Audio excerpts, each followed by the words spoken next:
உலகத்தில் அல்லாஹ் சுப்ஹானஹு வ தஆலா இந்த உலகத்தில் நம்ம செய்யக்கூடிய பாவத்தை உடனே தண்டனை கொடுத்துட மாட்டான்.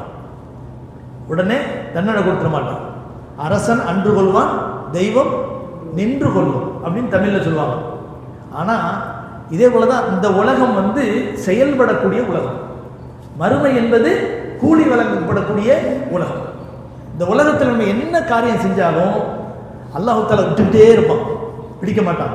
அப்படி ஒரு ஆளை அல்லாஹ் தஆலா தண்டனை கொடுத்து பிடிக்கிறான்னு சொன்னால் அல்லாஹ்வினால் அவன் உணர்த்தப்படுகிறான்னு அர்த்தம். அவன் சீதேவி, அவன் நல்ல மனுஷன் அர்த்தம்.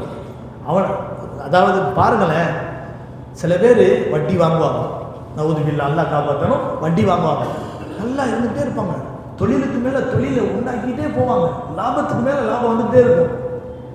ஆனால் ஒரு நல்லவங்க நல்ல பேணுதலாக தொழுவார், எல்லாத்துலேயும் ஹராம் ஹலால் பார்ப்பார்.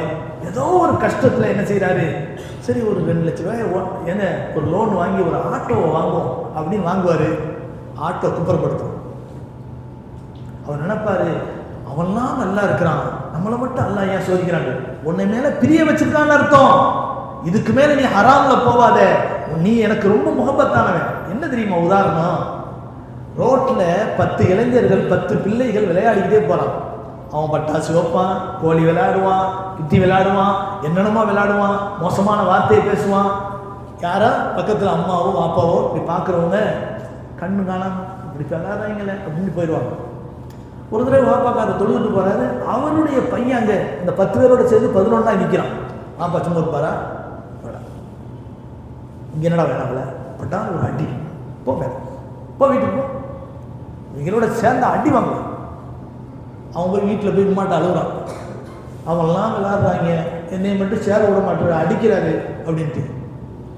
வாப்பாவுடைய பாசம் அல்லாஹ் அப்படித்தான் சில நேரங்களில் நம்மளை செய்வான். நம்ம தப்பு பண்ணும்போது அல்லாஹ் அடிக்கிறான்னு வச்சுக்கோங்க, அது அல்லாஹ் நம்ம மேலே பிரியம் இல்லாமல் பண்ணலை. ஒருத்தர் தப்பு பண்ணும்போது விட்டுக்கிட்டே இருக்கிறான்னு வச்சுக்கோங்க, அவன் மேலே பாசத்தினால அல்லாஹ் தஆலா விட்டுக்கிட்டே இருக்கல, அவனை விட உன் மேலே பாசம் வச்சிருக்கிறான். அதனால தான் அல்லாஹ் தஆலா தடுக்கிறான். இதுக்கு மேலே தப்புல போயிடாத, உன் மேலே நான் அன்பு வச்சிருக்கிறேன், முகப்பத் வச்சிருக்கிறேன், இந்த ஹராம்ல இனிமே போவாத. அல்லாஹ் ஒரு மனிதனை பாவத்தின் தடுக்கக்கூடிய வகையில் சோதிக்கிறான்னு சொன்னா அந்த அடியான் மீது அல்லாஹ் தஆலாவுடைய தனிப்பட்ட பிரியம் இருக்குன்னு அர்த்தம்.